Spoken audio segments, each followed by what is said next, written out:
اعوذ باللہ من الشیطان الرجیم بسم اللہ الرحمن الرحیم وما خلقت الجن والانس الا ليعبدون صدق اللہ العظیم رب اشرح لی صدری ویسر لی امری واحلل عقدۃ من لسانی یفقہوا قولی۔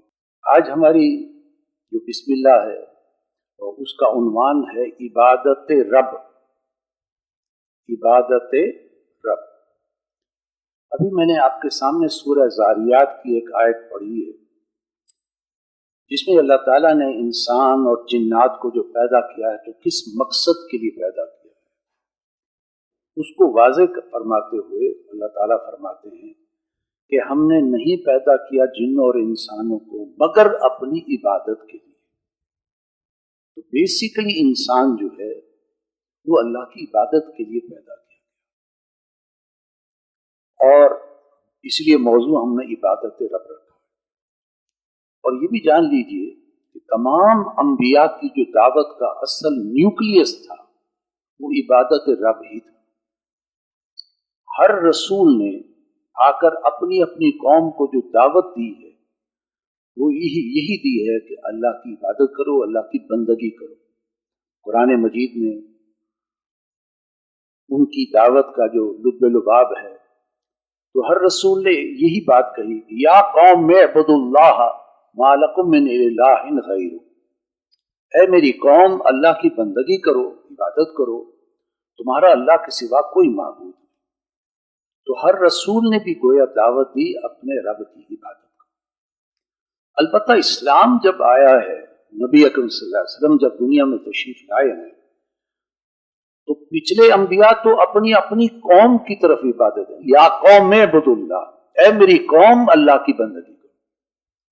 پوری نوع انسانی اسے خطاب نہیں تھا، لیکن آپ صلی اللہ علیہ وسلم کے آنے سے چونکہ آپ خاتم النبیین آخر المرسلین ہوئے، اب نبوت کا دروازہ بند ہو رہا تھا۔ آپ کے آنے کے ساتھ اب کوئی نبی کوئی رسول نہیں آئے گا، لہذا یہ دعوت عالمی دعوت، آفاقی دعوت، عالمگیر دعوت تھی۔ اس میں آپ نے پوری نوع انسانی سے خطاب کیا، یہ نہیں کہا میری قوم، کہا یا ایھا الناس، اے بنی نوع انسان، سو اعبدوا ربکم الذی خلقکم والذین من قبلکم لعلکم تتقون۔ اے بنی نوع انسان، اپنے رب کی بندگی کرو، اپنے رب کی عبادت کرو جس نے تمہیں پیدا کیا اور جس نے تم سے پہلے لوگوں کو بھی پیدا کیا تاکہ تم بچ جاؤ، یعنی اللہ کی پکڑ سے، اللہ کے عذاب سے بچ جاؤ۔ لہٰذا پوری نوع انسانی سے بھی خطاب کر کے آپ صلی اللہ علیہ وسلم نے وہی دعوت دی، اب عالمی دعوت تھی، عالمگیر دعوت تھی۔ لہٰذا اعبدوا ربکم، اپنے رب کی عبادت کرو۔ شیخ سعدی رحمۃ اللہ علیہ فرماتے ہیں زندگی آمد برائے بندگی۔ زندگی اصل میں بندگی کا تو نام ہے، یہ عبادت کا نام ہے۔ زندگی آمد برائے بندگی، زندگی بے بندگی شرمندگی۔ بے بندگی کی زندگی اصل میں بڑی قیامت کے دن پھر اللہ کے سامنے انتہائی شرمندگی کی کیفیت پیدا ہو جائے گی۔ لہٰذا تمہیں اپنے رب کی بندگی کرنی ہے۔ لیکن اصل ہماری جو میں نے آپ سے کہا تھا کہ میرا جو اصل ٹارگٹ ہے وہ کلیئرٹی آف کانسیپٹ ہے، اور وہ یہ کہ بندگی یا عبادت کا مفہوم کیا ہے، ہم نے اس کو کیا بنا دیا ہے اور اصل مفہوم کیا ہے۔ تو ہم قرآن و سنت کے حوالے سے انشاءاللہ آپ کے سامنے عبادت کا مفہوم رکھیں گے۔ یہ میرا جو لیکچر ہے یہ 2 حصوں میں ہوگا، آدھا حصہ آج ہوگا، آدھا انشاءاللہ پھر اگلے بدھ ہوگا۔ پہلے ہم لیتے ہیں عبادت رب۔ پہلے ہم رب کے مفہوم کو ذرا کلیریفائی کریں۔ رب کسے کہتے ہیں؟ اللہ کے حوالے سے تو مشرکین عرب بھی جانتے تھے کہ اللہ ہے اور خالق وہی ہے، یعنی اللہ کو بطور خالق مانتے تھے، لیکن بطور رب نہیں مانتے تھے۔ جبکہ اللہ نے جب نبی اکرم صلی اللہ علیہ وسلم سے پہلی مرتبہ خطاب فرمایا اور غار حرا میں جو پہلی وحی اتری اس میں کیا الفاظ تھے؟ اقرا بسم ربک الذی خلق، اور وہ اپنے رب کے نام سے جس نے پیدا کیا۔ اب وہ اللہ کو بطور خالق تو مانتے تھے، لہذا اللہ نے کلیریفائی کیا کہ خلق تو وہ ٹھیک ہے، وہ اللہ ہی ہے، میں ہی ہوں، لیکن میں رب بھی ہوں۔ لہذا رب کا مفہوم بہت امپورٹنٹ ہے۔ رب کے معنی ہے مالک، آقا، اور جو مالک ہوتا ہے آپ جانتے ہیں، وہی پالتا ہے، وہی پرورش کرتا ہے، وہی ذریات فراہم کرتا ہے۔ جیسے ماں ہے، ماں اپنے بچے کا خود خیال رکھتی ہے، کھلاتی ہے، پلاتی ہے، اس کو صاف کرتی ہے، اس کی حفاظت کرتی ہے، ہر وقت اس کے ساتھ رہتی ہے۔ یہی مطلب یہ مفہوم ہے۔ تو اللہ تعالی ہمارے رب ہیں، اور قرآن مجید میں یہ بھی بات سامنے آئی کہ رب رزق بھی فراہم کرتا ہے اور حفاظت بھی کرتا ہے۔ یہ دو امپورٹنٹ چیزیں ہیں۔ جو رب ایسے مالک ہے، ایسے آقا ہے، رزق بھی اس کے ذمے ہے اور حفاظت بھی اس کے ذمے ہے۔ سورہ قریش کے الفاظ ہیں، بالکل آخر پارے کے اندر، چھوٹی سی سورت ہے سورہ قریش۔ فرمایا فَلْيَعْبُدُوا رَبَّ هَٰذَا الْبَيْتِ، بس عبادت کرو اس گھر کے رب کی۔ دونوں باتیں آ گئیں کہ میں رب ہوں اور میری عبادت تم نے کرنی ہے۔ تو فَلْيَعْبُدُوا رَبَّ هَٰذَا الْبَيْتِ، اب وہ رب کیا کرتا ہے؟ الَّذِي أَطْعَمَهُم مِّن جُوعٍ، جو تمہیں بھوک میں کھلاتا ہے، وَآمَنَهُم مِّن خَوْفٍ، اور خوف کی حالت میں تمہیں امن دیتا ہے، یعنی سیکیورٹی پرووائڈ کرتا ہے تاکہ تم پرسکون ہو جاؤ، امن میں ہو جاؤ کہ مجھے کوئی سیکیورٹی تھریٹ لاحق نہیں۔ تو اللہ تعالیٰ جو ہمارا رب ہے وہ رزق بھی دیتا ہے اور ہمیں حفاظت بھی کرتا ہے اور ہمیں امن اور سکون فراہم کرتا ہے۔ اس کو اس طرح سمجھیے کہ دیہات کے اندر ایک کسان ہے اور اس کا ایک بیل ہے۔ دو چیزیں کسان کے ذمے ہیں، چارہ ڈالنا اور اس کی حفاظت کرنا۔ اگر گرمی ہے تو اس کو چھاؤں میں باندھے گا، اگر سردی ہے، بہت دسمبر کی راتیں ہیں، تو کسی کمرے میں اس کو کھڑا کرے گا، اوپر کوئی موٹا کپڑا ڈال دے گا تاکہ اس کو ٹھنڈ نہ لگ جائے۔ یہ کسان کے ذمے ہے کیونکہ وہ مالک ہے اپنے بیل کا، اور بحیثیت مالک اس کی ذمہ داری ہے چارہ ڈالنا، پانی پلانا، اس کو نہلانا، اس کی حفاظت کرنا۔ And in return what does he expect؟ اب کسان جو ہے اس کو سب کچھ دے رہا ہے اپنے بیل کو، ان ریٹرن وہ صرف یہ چاہتا ہے کہ یہ بیل میری بیل گاڑی کو جوتے اور اس کو کھینچے، بس یہ ہے بندگی، یہ ہے اطاعت کہ میرا کام کرو، میں تمہارے تمام جتنے بھی ضروریات ہیں اس کو پرووائڈ میں کروں گا، لیکن ان ریٹرن تم میرا کہنا مانو اور میری بیل گاڑی کو جوتو۔ اگر بیل جو ہے وہ مستی قسم کا بیل ہے، کھاتا بھی ہے، پیتا بھی ہے، آرام سے بھی رہتا ہے، لیکن جب بیل گاڑی کے جوتنے کا وقت آتا ہے تو پھر وہ اڑی کرتا ہے اور آگے نہیں چلتا، تو پھر کسان کیا کرتا ہے؟ چھڑی نکالتا ہے اور اس کو مارتا ہے۔ چلو، کیوں؟ میں مالک ہوں، میں نے تمہیں کھلایا پلایا، حفاظت کی، تمہاری پرورش کی، بچپن سے تمہیں پالا، اور اب جب ضرورت ہے کہ تم ری پے کرو تو تم ری پے کرنے کے لیے اڑی کر رہے ہو، تو وہ چھانٹا۔ ایگزیکٹلی یہی معاملہ، اللہ ہمارا رب ہے، ہمارا مالک ہے، وہ ہمیں کھلا بھی رہا ہے، ہماری حفاظت بھی کر رہا ہے۔ زندگی میں کتنے ہی موقع ہوتے ہیں کہ انسان کے تک یار اگر ایک سیکنڈ میں ادھر ادھر ہوتا تو آج میں کیا تھا۔ ایک کار انسان کے ساتھ بالکل سناٹے کے ساتھ گزر جاتی ہے، آپ کی ایک دم سے آپ کے جسم میں ایک لہر دوڑ جاتی تھی، یار میں ایک سیکنڈ بھی ادھر ہوتا آج ایک گاڑی مجھے اٹھا کر لے گئی۔ کتنے موقع آئے، تو یہ اللہ حفاظت کر رہا ہے۔ اللہ تعالیٰ اپنے فرشتوں کے ذریعے سے جب تک کہ اس کی موت کا وقت نہیں، اللہ حفاظت، موت خود آپ کی حفاظت کرتی ہے اور کھلا بھی رہا ہے، پلا بھی رہا ہے۔ وہ تو صرف انسانوں کو نہیں، جانوروں کو، حیوانات کو، چرند پرند کو، حشرات و لفظ کو، کیڑے مکوڑوں کو، سب کو ہی کھلا رہا ہے۔ اینڈ ان ریٹرن وہ چاہتا ہے میری بندگی کرو۔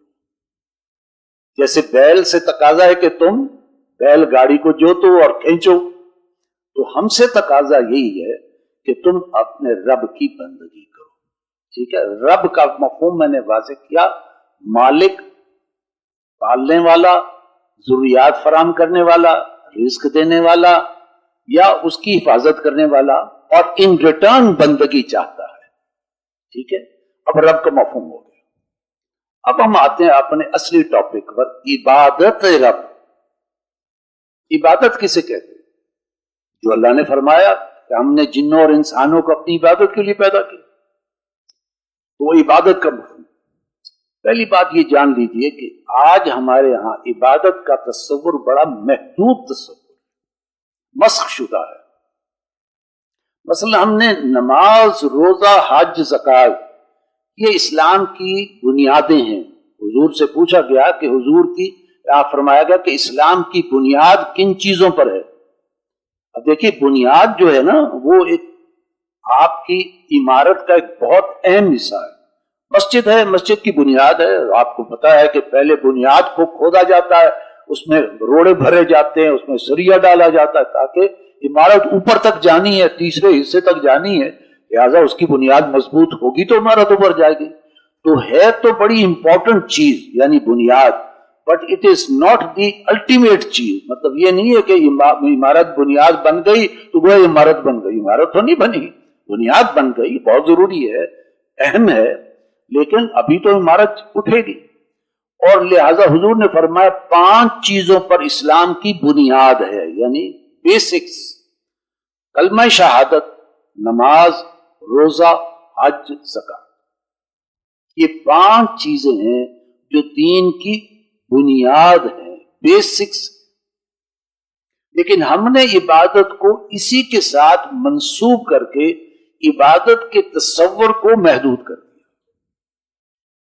حالانکہ جان لیجئے یہ نماز، روزہ، حج، زکات یہ عبادت کے اظہار کی شکلیں ہیں. اس کو میں ذرا کلیریفائی کر دوں. دیکھیے، آپ کے دل میں اپنے بچوں کے لیے محبت ہے، اصل چیز محبت ہے.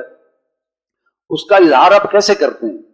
بچے کو اٹھاتے ہیں، بوسہ دیتے ہیں، ٹھیک ہے نا، اس کو شفقت سے ہاتھ پھیرتے ہیں، سینے سے لگاتے ہیں. یہ آپ کی محبت کا اظہار ہو رہا ہے، ٹھیک ہے نا. اصل محبت آپ کے اندر ہے، اس کا اظہار ہو رہا ہے. اسی طرح غصہ ہے، غصہ آپ کے اندر ہے، اس کا اظہار کیسے ہوتا ہے؟ انسان جس کے ساتھ غصہ کرتا ہے آنکھیں ذرا دکھاتا ہے، ٹھیک ہے نا، ماتھے پر تھیوری پڑ جاتی ہے.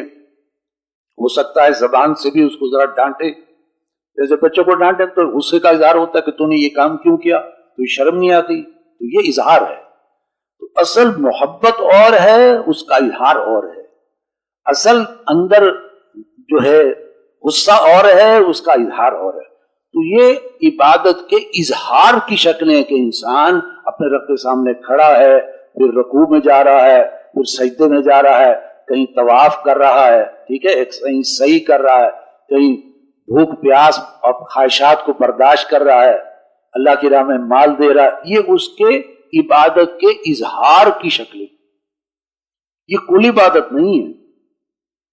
اور اسی طرح عبادت کے اندر ہم نے دوسری چیز یہ مائنس کر دی کہ جو ہمارے اجتماعی معاملات ہیں، سیاسی معاملات ہیں، معاشی معاملات ہیں، تجارتی معاملات ہیں، سماجی معاملات ہیں، ان کو ہم نے عبادت سے نکال دیا اور عبادت کو پن پوائنٹ کر دیا صرف رسمی عبادات پر، یعنی نماز، روزہ، حج.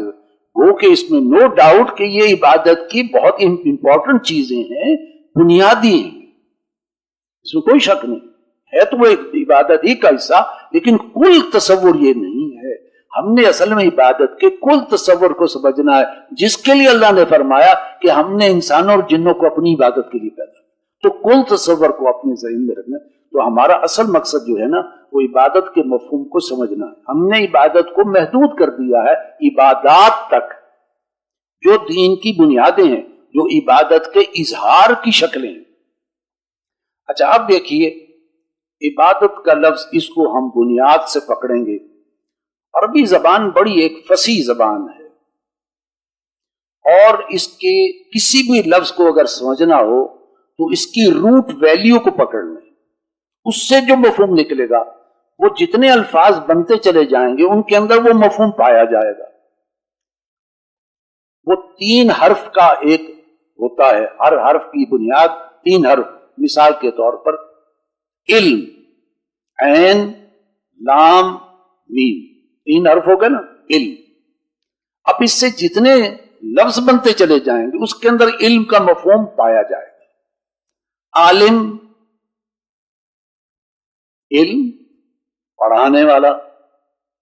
متعلم، علم، پڑھنے والا یا سیکھنے والا. علامہ، جس کے اندر بہت زیادہ علم ہو. ٹھیک ہے نا. تو جتنے الفاظ بنتے چل جائیں ان کے اندر علم کا مفہوم. لیکن بنیاد کہاں سے پکڑی ہم نے؟ علم سے، 6 حرفی مادے سے جو مفہوم ہے وہ نہیں. عبادت کا لفظ کا جو 6 حرفی مادہ ہے وہ ہے عین با دال، عبد. پہلے تو عبد کو ڈیفائن کریں، عبد کیا ہے، اس سے مفہوم نکلے گا آگے عبادت کا. قرآن مجید کی ایک آیت ہے سورہ بقرہ میں فرمایا یا ایھا الذین آمنوا کتب علیکم القصاص فی القتل. یہ سورہ بقرہ کی آیت نمبر 178 ہے. یہاں عبد کا مفہوم اللہ نے بیان کیا. فرمایا اے اہل ایمان، تم پر قصاص کے معاملے میں، قتل کے معاملے میں قصاص فرض قرار دیا جا رہا ہے. کتبہ لکھ دیا گیا ہے، فرض کیا گیا ہے. علیکم القصاص، قصاص کہتے ہیں بدلہ. مثلا اگر کسی نے کسی کو قتل کیا ہے تو اس کا قصاص یہ ہے کہ آپ اس کو قتل کرو، یہ اس کا بدلہ. فی القتل، قتل کے معاملات میں تم پر بدلہ لینا فرض کر دیا گیا. آگے کیا فرمایا؟ الحر بالحر، اگر آزاد انسان قتل ہوا ہے تو آزاد انسان کو ہی اس سے قصاص لیا جائے گا. والعبد بالعبد، غلام کے بجائے غلام. والانثى بالانثى، عورت کی بجائے عورت. اب یہ نہیں ہو سکتا کہ ایک کوئی بہت صاحب حیثیت آدمی نے قتل کیا ہے تو وہ کہے کہ بھائی اس کا بدل میں نہیں بنتا، میں 2 غلام پیش کر دیتا ہوں، ان کو مار دو. اور نہیں، جس نے قتل کیا ہے اگر وہ آزاد ہے تو آزاد سے بدلہ لیا جائے، غلام ہے تو غلام سے بدلہ لیا جائے، عورت ہے تو عورت سے بدلہ لیا جائے. تو یہ تو ایک مفہوم، مطلب یہ قصاص کا ایک چیپٹر ہے، اس کا مجھے اس وقت بحث نہیں کرنی. میں نے یہ آیت اس لیے تلاوت کی کہ عبد بالعبد، غلام کے بدلے غلام. تو یہاں پر عبد کا مفہوم جو ہے، جو ہم عبادت کو سمجھنا چاہ رہے ہیں، اس کا جو بنیادی 6 حرفی مادہ ہے وہ عبد ہے. اس کے معنی ہے غلام. اچھا، غلام حضور کے زمانے جو بھی ہوتا تھا وہ اپنے مالک کی مکمل تابع داری کرتا تھا 24 گھنٹے، ہمہ تن، ہمہ وجوہ، ہمہ وقت، ہر وقت جب بلا ہوا حاضر ہے. اور اس کے اپنے کوئی حقوق نہیں، استحقاق نہیں، کوئی پریولیجز نہیں، کوئی رائٹس نہیں تھے. حضرت بلال رضی اللہ تعالیٰ عنہ، امیہ ابن خلف جو سردار تھا، غلام تھے. اب حضرت بلال جو تھے وہ 24 گھنٹے پابند تھے کہ امیہ کا ہر کام کرنا ہے. بلکہ واقعات میں آتا ہے حضرت بلال ایک دن بیمار ہو گئے. یہ آغاز نبوت سے پہلے کا واقعہ ہے. بیمار ہو گئے اور بخار ہو گیا تو مالک نے کہا کہ چکی پیسو. انہوں نے کہا کہ میری طبیعت بہت آج خراب ہے، بخار ہے، کمزوری بہت ہے، شیورنگ ہے، تو اگر آپ کچھ موقع دیں. انہوں نے کہا کہ نہیں، چکی پیسو. مالک تھا وہ اپنے آپ کو رب یعنی مالک ہوں، میں یہ غلام ہے، اس نے تو میری بات ماننی، یہ نو تو کر ہی نہیں سکتا نا، غلام تو نہیں نو کر سکتا، اس کے اپنے کوئی حقوق بھی نہیں ہے. لہٰذا حضرت بلال اس بخار کی حالت میں چکی پیس رہے تھے جبکہ ایک شخص انٹر ہوا اور انہوں نے دیکھا کہ ایک غلام جو ہے وہ بخار سے کام پی رہا ہے اور چکی پیس رہا ہے اور رو بھی رہا ہے. تو انہوں نے، شخص آنے والے نے ان سے کہا کہ آپ آرام کریں، میں چکی پیس دیتا ہوں.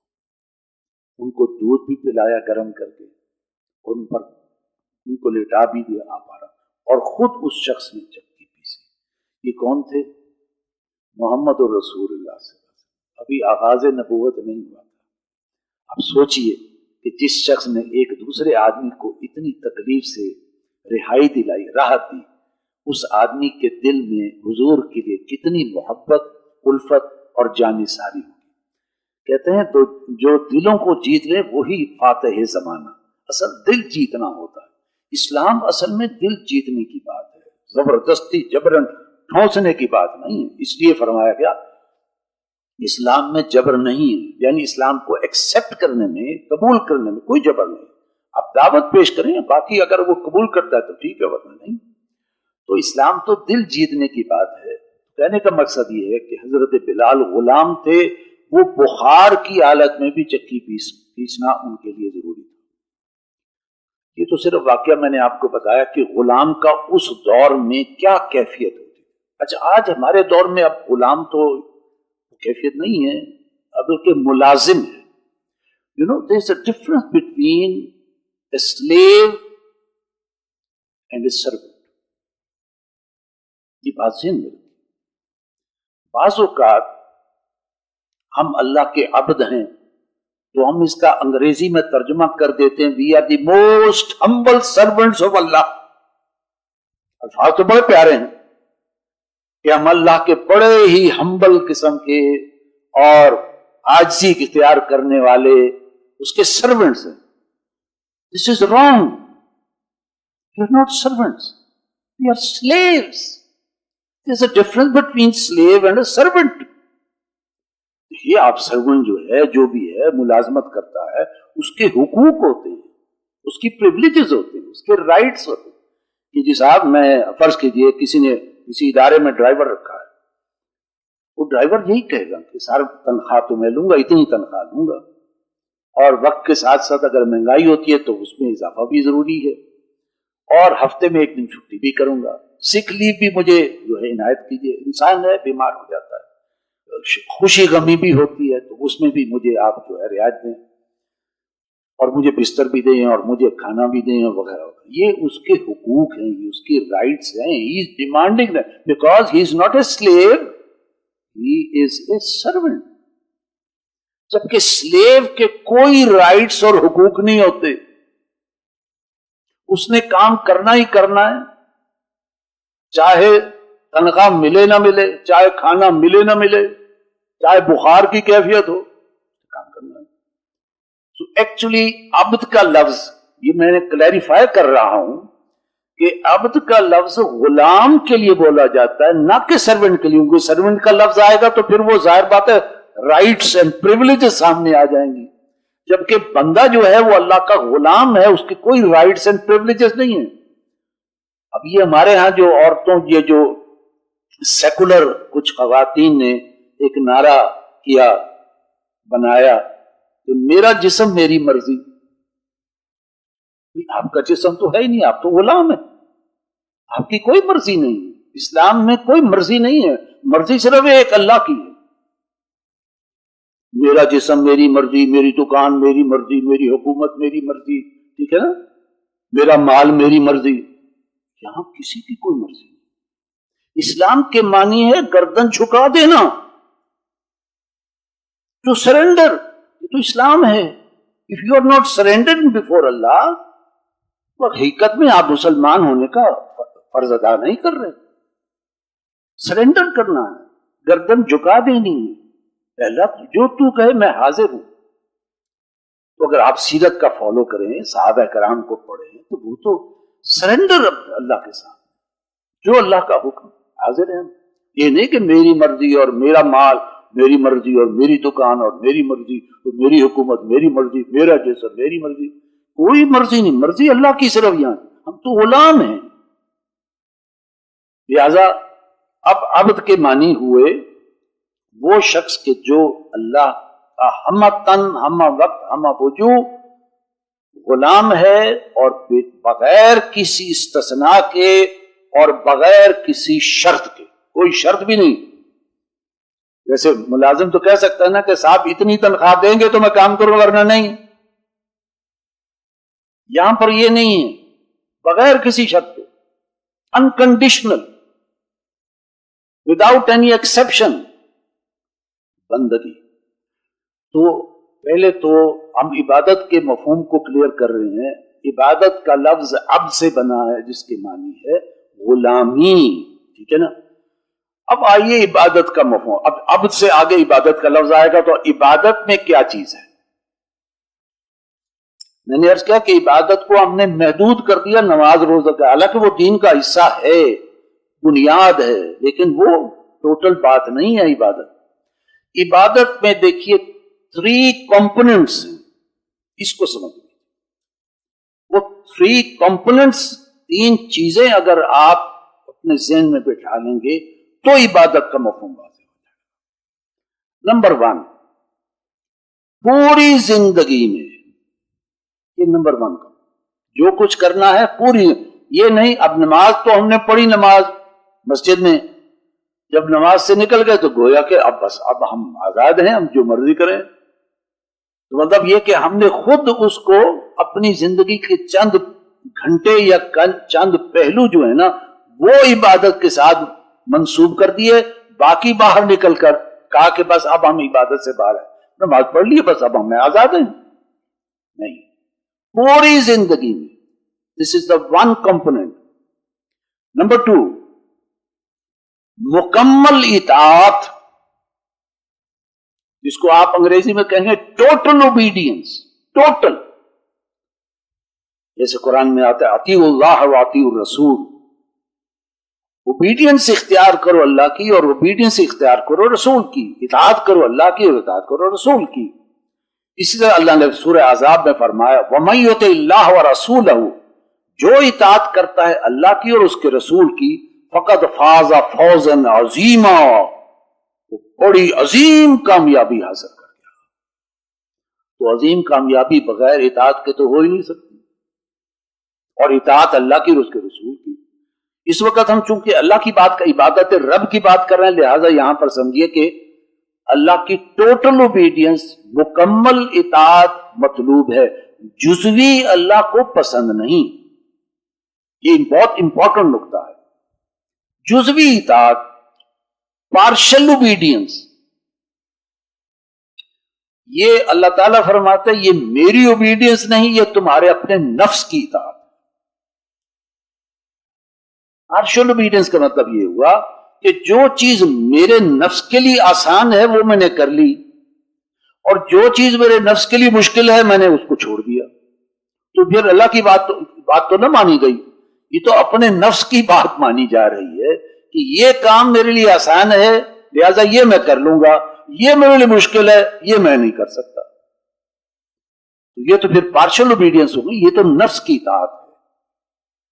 اور اگر کوئی نفس پارشل اوبیڈینس کرتا ہے جانتے بوجھتے ہوئے, تو پھر اللہ تعالیٰ فرماتا ہے دنیا میں ذلت و رسوائی اس کا مقدر ہے, اور آخرت میں شدید ترین عذاب اس کے لیے. Because Allah demands total obedience. یا ایھا الذین آمنوا ادخلوا فی السلم کافہ, اہل ایمان داخل ہو جاؤ اسلام میں پورے کے پورے, جزوی نہیں, پورے کے پورے داخل. اب میں آپ کو ایک آیت سنا رہا ہوں جس کا ترجمہ غور کیجیے. یہ سورہ بقرہ کی آیت نمبر 85 ہے. فرمایا افتؤمنون ببعض الکتاب وتکفرون ببعض, کیا تم کتاب کی بعض چیزوں کو مانتے ہو اور بعض چیزوں کا انکار کرتے ہو. مطلب یہ ہے پارشل اوبیڈینس کہ انسان نے فرض کیجئے اس کے اندر کتاب کے اندر عبادات کو, نماز, روزہ, حج, زکوٰۃ, ان کو تو مان لیا, لیکن اپنے رزق کے معاملے میں اس کو قبول نہ کیا. بس فرض کیجئے ایک شخص ہے, وہ داڑھی ہے چہرے پر, ماتھے پر سجدوں کے آثار بھی ہیں, کوئی امامہ ہے یا کوئی ٹوپی پہنی ہوئی ہے, اور سنتیں بھی ادا کرتا ہے, نوافل بھی ادا کرتا ہے, فرض نمازیں پڑھتا ہے, روزے بھی رکھتا ہے, حج بھی کر چکا ہے, عمرے بھی ہر سال یا کچھ سالوں کے بعد کرتا ہے, زکوٰۃ بھی دیتا ہے, لیکن مالی معاملات میں وہ خیانت کرتا ہے، کرپشن کرتا ہے، رشوت لیتا ہے، دھوکہ فریب دیتا ہے، جعل سازی کرتا ہے، ٹھیک ہے، ملاوٹ کرتا ہے، تو مالی معاملات میں وہ یہ کر رہا ہے، جبکہ عبادات کے معاملات میں وہ اللہ کا بندہ بنا ہوا ہے۔ اس کو اللہ تعالیٰ ایڈریس کر رہے ہیں۔ افتؤمنون ببعض الکتاب وتکفرون ببعض، کیا تم کتاب کی بعض چیزوں کو مانتے ہو اور بعض کو نہیں مانتے؟ فما جزاء من یفعل ذلک منکم، تو تمہارے اس طرز عمل کی جو جزا ہے، یعنی اس کا جو نعم البدل ہے، وہ اس کے سوا کیا ہو سکتا ہے؟ فما جزاء من یفعل ذلک منکم الا خزی فی الحیات الدنیا، مگر یہ کہ تمہیں دنیا میں ذلیل کر دیا جائے۔ وَيَوْمَ الْقِيَامَةِ يُرَدُّونَ إِلَىٰ أَشَدِّ الْعَذَابِ، اور قیامت کے دن تمہیں شدید ترین عذاب میں جھونک دیا جائے۔ وَمَا اللَّهُ بِغَافِلٍ عَمَّا تَعْمَلُونَ، اللہ غافل نہیں ہے جو کچھ کہ تم کر رہے ہو۔ What you are doing with Allah's deen، کہ کچھ چیزوں کو اپنے نفس کے مطابق تو اختیار کر لے اور باقی چیزوں کو نہیں کر رہے، تو جو تم یہ طرز عمل کر رہے ہیں، تم کیا سمجھتے ہو کہ اللہ کو پتہ نہیں ہے؟ He knows it۔ فرشتے اس کے بیٹھے دائیں بائیں لکھ رہے ہیں، تمہاری ہر حرکت کو نوٹ کر رہے ہیں، تمہارے ہر لفظ کو لکھ رہے ہیں، تمہارے طرز عمل کو دیکھ رہے ہیں، تمہاری آنکھوں کی خیانت کو دیکھ رہے ہیں، تمہارے مالی خیانت کو دیکھ رہے ہیں، ہر چیز کو وہ نوٹ کر رہے ہیں۔ تو اللہ غافل نہیں جو کچھ کہ تم کر رہے ہو، یعنی اللہ تعالیٰ پوچھے گا، اور دنیا میں اس کی سزا یہ ہے کہ ذلت اور رسوائی، اور آخرت میں شدید عذاب۔ یہ ہے جب ٹوٹل اوبیڈینس کو پارشل اوبیڈینس میں ہم بدل دیتے ہیں تو اللہ تعالیٰ ناراض ہوتا ہے اور سخت عذاب کی وعید۔ تو میں نے عرض کیا تھا کہ عبادت میں 3 کمپوننٹس ہیں۔ نمبر 1، پوری زندگی میں انسان کا طرز عمل یہ ہو۔ نمبر 2، ٹوٹل اوبیڈینس، مکمل اطاعت، جزوی اطاعت نہیں۔ اور نمبر 3، محبت کے جذبے سے سرشار ہو کر اللہ کی اطاعت۔ ایک ہوتا ہے انسان اپنے والد کی خدمت یا والدہ کی خدمت کرتا ہے محبت کے جذبے سے، میری والدہ ہے، میرے والد ہیں، میں ان کی خدمت کروں، انہوں نے مجھے پالا ہے، پوسا ہے، کھلایا ہے، پلایا ہے، اپنا پیٹ کاٹا ہے، مجھے پروان چڑھا ہے، میرے دکھ تکلیف میں خود تڑپتے ہیں۔ ماں نے بچہ بیمار ہے تو گھنٹوں جو ہے ڈاکٹر کے پاس لائن میں بیٹھی ہوئی ہے اس کو دکھانے کے لیے، تو ان کو احساس ہے، اور اس کے دل میں اپنے والدین کے لیے شفقت، محبت، نرمی، یہ سارا، اور اس لیے اس کا دل آمادہ ہے کہ میں ان کی خدمت ہوں، کسی نہ کسی طور پر میں اپنے آپ کو ریپے کروں، ان کے بڑھاپے کا سہارا بنوں، ان کی خدمت کروں۔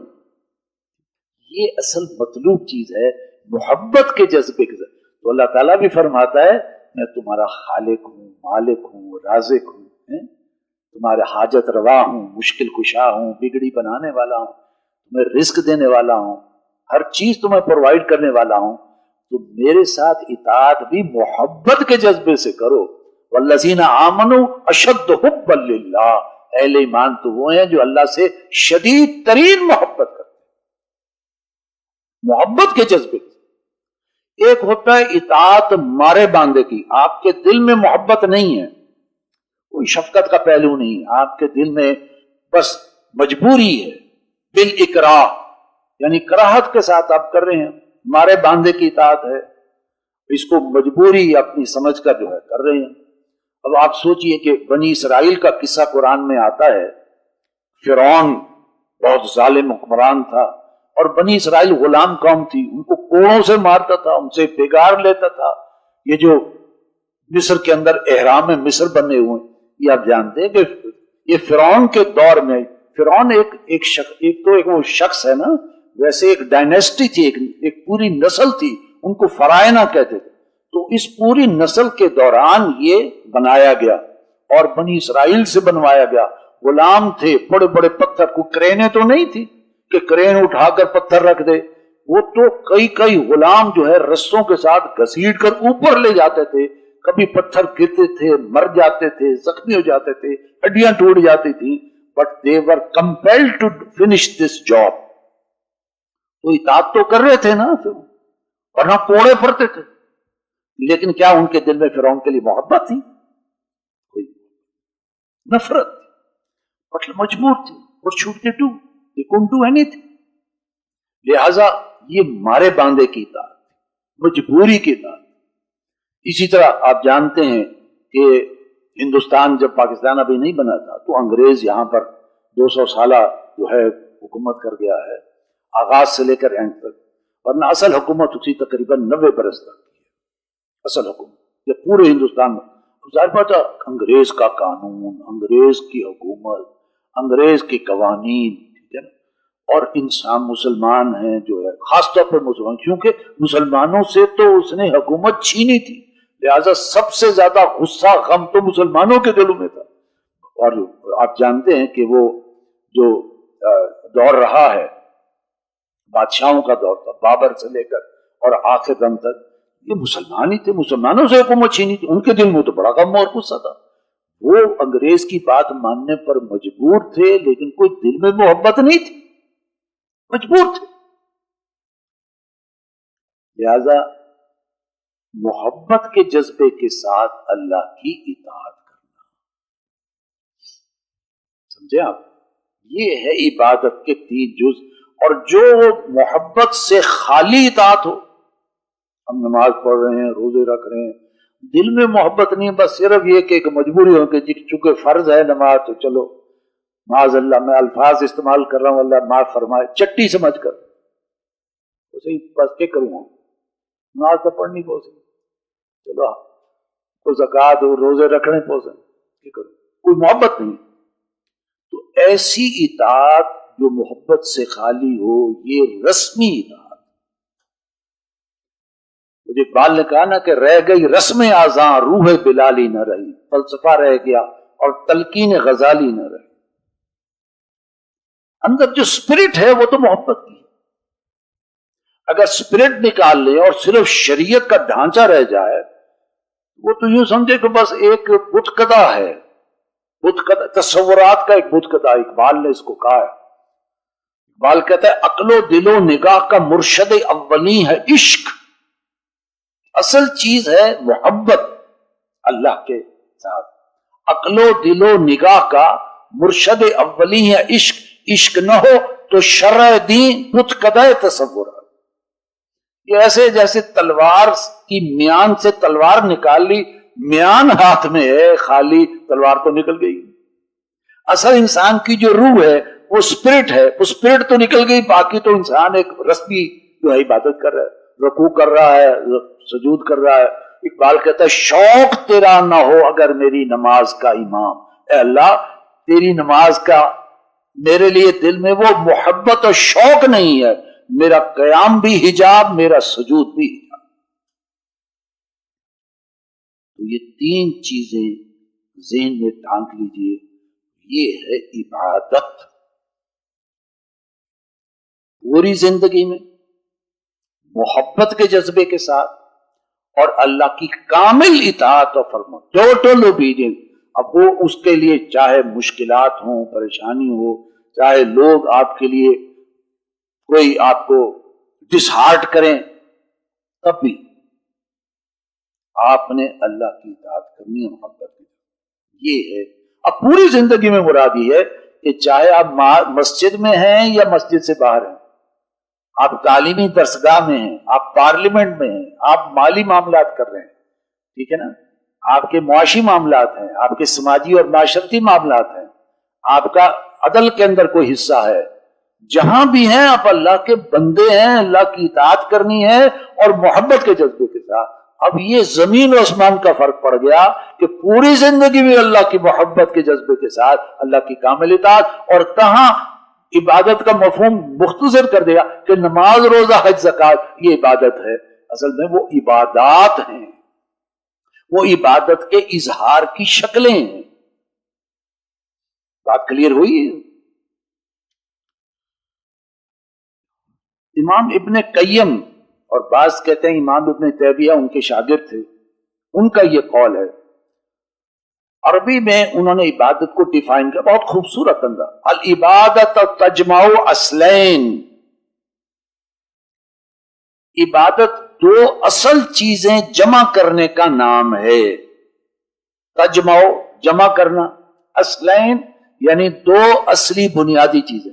العبادت تجمع اصلین غایت الحب. دو اصل چیزیں کیا ہیں؟ ایک ہے شدید درجے کی محبت، غایت الحب، حب کہتے ہیں محبت کو. ما along with، ما عربی میں کہتے ہیں ما along with غایت الذل والخضوع. شدید درجے کے ذل کہتے ہیں اپنے آپ کو اللہ کے سامنے بچھا دینا، اوبیڈینس، اور اس میں خضوع و خشوع، اس میں عاجزی، انکساری. تو شدید درجے کی محبت اور شدید درجے کی اللہ کے سامنے اپنے آپ کو بچھا دینا، سرنڈر کر دینا، اطاعت کرنا عاجزی اور انکساری کے ساتھ، یہ ہے عبادت. جو میں نے آپ کو، یہ وہی بات ہے جو میں نے آپ کو پوری ڈسکرائب کر کے بتائی ہے کہ پوری زندگی میں اللہ کی محبت کے سے سرشار ہو کر اور اللہ کی ٹوٹل اوبیڈینس. اب ہم آج کے اس لیکچر میں آخری بات ڈسکس کر رہا ہوں، اور یہ بہت امپورٹنٹ ہے. یہ عبادات کو میں نے اب علیحدہ ڈیفائن کیا نا، یہ عبادات نماز، روزہ، حج، زکات. اور عبادت کو میں نے کہا کہ یہ تو کلی مفہوم ہے، محبت کے جذبے کے ساتھ ٹوٹل اوبیڈینس، اور وہ بھی پوری زندگی میں. ان دونوں کا آپس میں ربط کیا ہے؟ عبادت اور عبادات کا ربط کیا ہے؟ دیکھیے، یہ عبادات جو ہے نا، یہ اصل عبادت کے لیے سپورٹ کا کام دیتے، ستون کا کام دیتے. اب اس کو سمجھیے کہ اس عمارت کی جو اصل مطلوب چیز ہے وہ چھت. گھر میں آپ کوئی کمرہ بناتے ہیں تو اصل تو چھت ڈالتے ہیں تاکہ بھائی نیچے جو رہنا ہے، اصل مقصد تو چھت ہے نا، کہ اس کے کوئی بارش ہے، کوئی ہوا ہے، گرمی ہے، سردی ہے، بس چھت ہوگی تو محفوظ ہوں گے نا. جانوروں کو بھی باندھتے ہیں تو کسی جگہ پہ کمرے میں تاکہ سردی سے محفوظ رہیں وغیرہ. لیکن چھت ایسے ہوا میں تو کھڑی نہیں ہو سکتی، لہذا آپ اس کے نیچے 4 ستون کھڑے کرتے ہیں، 2 آگے 2 پیچھے، اور ستونوں کے درمیان دیوار دے دیتے ہیں، اور گویا کہ کمرہ بن گیا. اور نیچے بنیاد بھی ہے، فرش بھی ڈال دیتے ہیں. تو اب اسی کو سمجھیے، اس ربط کو سمجھیے. عبادت ہے چھت، 4 پلرز اور فرش، یہ ہے عبادات جو اس چھت کو سپورٹ دے رہے ہیں. بغیر ستون کے تو چھت آ ہی نہیں سکتی، کیسے آئے گی؟ لہذا ایک ستون ہے نماز، جو حضور نے کیا فرمایا، حدیث کیا ہے؟ الصلاۃ عماد الدین، دین کا ستون ہے. ایک ستون ہو گیا. دوسرا ستون ہے روزہ، تیسرا ستون ہے زکات، چوتھا ستون ہے حج، اور فرش کیا ہے؟ کیا ہے؟ کلمہ شہادت، بنیاد ہے. اس لیے حضور سے جب پوچھا گیا کہ اسلام کی بنیاد کن چیزوں پر ہے، تو آپ نے فرمایا اسلام کی بنیاد 5 چیزوں پر ہے: کلمہ شہادت، نماز، روزہ، حج، زکات. یہ اسلام کی بنیاد فرمایا. بنی الاسلام علی 5، الفاظ یہ ہیں، اسلام کی بنیاد 5 چیزوں پر ہے. کلمہ شہادت یہ فرش ہے، بنیاد ہے. 4 ستون ہے، نماز، روزہ، حج، زکات. ان کے اوپر ہے چھت، یہ ہے سپورٹ دینے کے لیے اس چھت کو. اصل مقصد عبادت ہے، اصل مقصد چھت ڈالنا ہے. پوری زندگی میں محبت کے جذبے کے ساتھ اللہ کی ٹوٹل اوبیڈینس، کامل اطاعت، یہ اصل مقصد ہے. لیکن یہ آسان بنانے کے لیے اللہ نے نماز بھی دی ہے، تاکہ اس کے ذریعے سے تم وہ اللہ کی عبادت کا حق ادا کرو. اب اس کو تھوڑا سا سمجھیے، اس کے کنیکشنز کیا ہیں. ٹھیک ہے، ایک بنیادی چیز ہو گئی کہ یہ 4 ستون اور جو فرش ہے بنیادیں، یہ سپورٹ دینے کے لیے. اب ایک ایک کو لے کر سمجھیے. نماز جو ہے یہ ہمارے اندر ایک ڈیفیشنسی ہے، کمزوری ہے، اس کو پورا کرنے کے لیے. اصل مقصد ہے اللہ کی یاد، عبادت، پوری زندگی میں محبت، اطاعت. ایک ہی اس انسان بھول جاتا ہے، کام کاج میں اتنا مشغول، اپنے پروفیشن میں، کاروبار میں، اپنے جاب میں، اپنے بچوں میں، اپنی انٹرٹینمنٹ میں، اپنے موبائل میں اتنا مشغول ہوتا ہے کہ وہ غفلت کا شکار ہو، بھول جاتا ہے. نماز کا ٹائم گزر گیا، یار موبائل دیکھتے دیکھتے پتہ نہیں چلا، اتنا ٹائم لگ گیا، مجھے پتہ نہیں چلا اذان بھی ہو گئی، نماز بھی ہو گئی. یہ کیا ہے؟ یہ غفلت ہے. دنیا آپ کو غافل کر دیتی ہے، مال کی محبت غافل کر دیتی ہے، جاب، کاروبار غافل کر دیتا ہے. لہذا اس غفلت سے انسان کو نکالنے کے لیے اللہ نے 5 مرتبہ جو ہے ویک اپ کال دی ہے. او بھائی عبادت آ جاؤ. ایک دم سے انسان سب کچھ، کوئی اذان ہو گئی، ٹائم ہو گیا، فوراً چھوڑا، جو کام کر رہے چھوڑا، وضو کیا اور اللہ کے حاضری دی. تو ویک اپ کال ہے، غفلت سے نکلو. تو نماز اصل میں اللہ کی یاد ہے. غفلت آ گئی تو اب یاد آ جائے. باپ بیٹے سے کہتا بیٹا کیا کر رہے ہو؟ آپ نے فرض کیجئے لاہور جانا ہے، بیٹا کیا کر رہے ہو؟ لاہور نہیں جانا، گاڑی تو اتنی مرضی آ رہی ہے. Just a wake up call. غفلت سے آپ کو والد نکال رہے ہیں کہ you have to go somewhere. ٹھیک ہے نا؟ تو نماز اصل میں اللہ کی یاد ہے. اقم الصلاۃ لذکری، نماز قائم کرو اللہ کی یاد کے طور پر، اللہ کے ذکر کے طور پر. اللہ اکبر، اللہ اکبر، حی علی الصلاۃ، حی علی الفلاح، آؤ صلاح کی طرف، آؤ فلاح کی طرف. ویک اپ کال ہے غفلت کے طرف. تو اصل میں نماز کیا ہے؟ یہ اللہ کی یاد کا ذریعہ ہے. کیونکہ دنیا میں تم ایسے کھپ گئے ہو اپنے کام میں کہ وہ غفلت کا پردہ تم پر طاری ہو گیا. لہذا ویک اپ کال 5 دفعہ ہے، فجر، ظہر، عصر، مغرب، عشاء.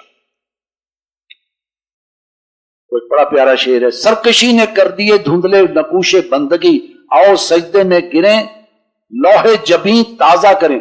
جبیں پر کچھ گرد آ گیا ہے کام کاج کی وجہ سے، لہذا سجدہ کر کے وہ جبیں کو تازہ کرنے کا ذریعہ. ایمان تازہ ہوتا ہے، اللہ کی یاد دوبارہ سامنے آ جائے، غفلت دور ہوتی ہے. تو یہ ہے نماز کا تعلق عبادت سے، اس کو سپورٹ دینے کے لیے. دوسری چیز ہے روزہ.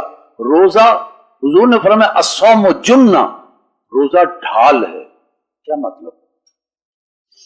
ڈھال آپ کو پتا ہے کہ اس زمانے میں جو ہے تلوار کا جو وار ہے اس کو روکنے کے لیے انسان ڈھال آگے کرتا ہے.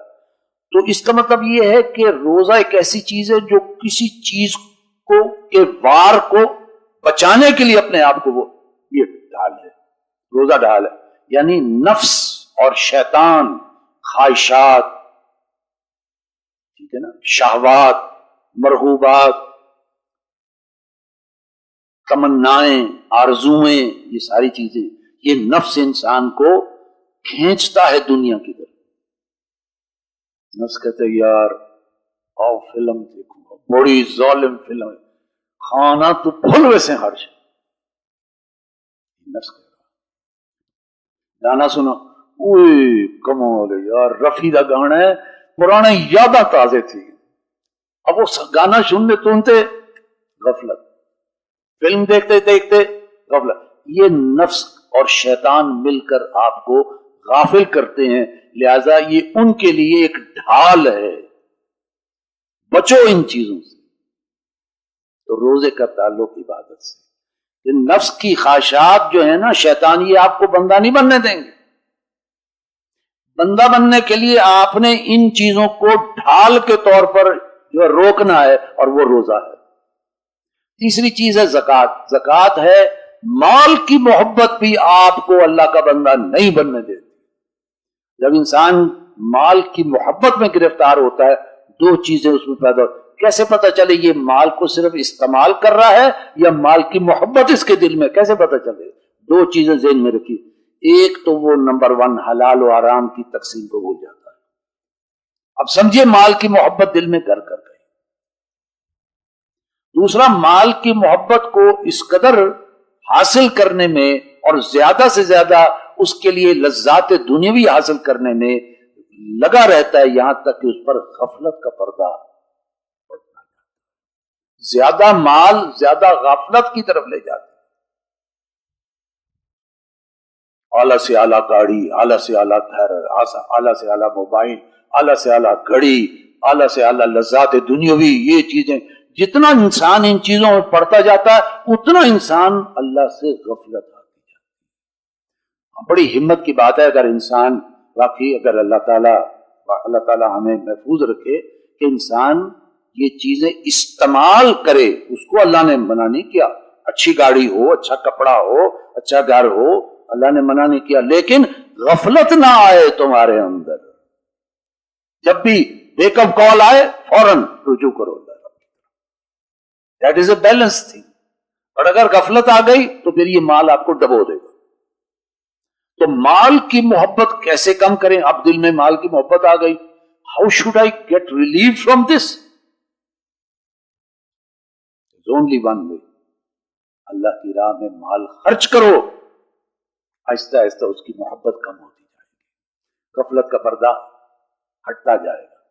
لہذا عشر ہے، زکوٰۃ ہے، صدقہ ہے، خیرات ہے، قرض حسنہ ہے، انفاق فی سبیل اللہ ہے، یہ ساری اصطلاحات قرآن میں آگے چل کر ہم بیان کریں گے.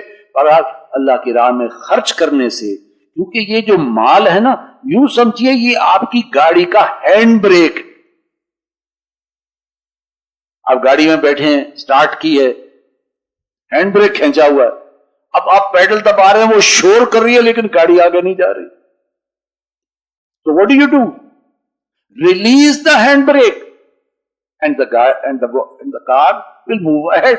آپ کی بندگی کے لیے رکاوٹ ہے، ہینڈ بریک ہے یہ مال کی محبت. ریلیز اٹ اور آپ کی بندگی کی گاڑی، عبادت کی گاڑی آگے چلے گی. مطلب یہ کہ مال کو خرچ کرو تو گاڑی آگے چلے گی. یہ مال کی محبت ہینڈ بریک ہے. یہ ہے زکوٰۃ کا تعلق عبادت سے. یہ ہینڈ بریک کی طرح ہے، اس کو ریلیز کرو. اور آخری چیز ہے اور وہ ہے حج. وہ ایک جامع عبادت ہے، اس میں مال کا خرچ کرنا بھی ہزار بات. آپ یہاں سے جائیں گے تو یار مفت نہیں جائیں گے، ہوائی جہاز یا بحری جہاز پیسہ کا لگے گا.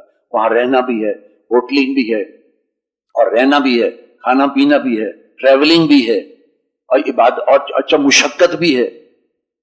جیسے روزے میں کچھ ہے نا پابندیاں کہ آپ کھا نہیں سکتے، پی نہیں، وہاں پر بھی احرام کی پابندیاں بھی ہیں.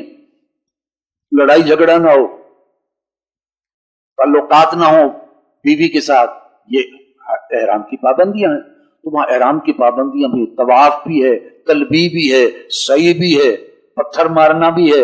وہ سارے معاملات ہیں جس میں عبادات بھی ہیں اور مشکلات بھی ہیں اور مال کا خرچ کرنا بھی ہے اور کچھ نفس کی پابندیاں بھی ہیں. وہ ایک جامع عبادت ہے.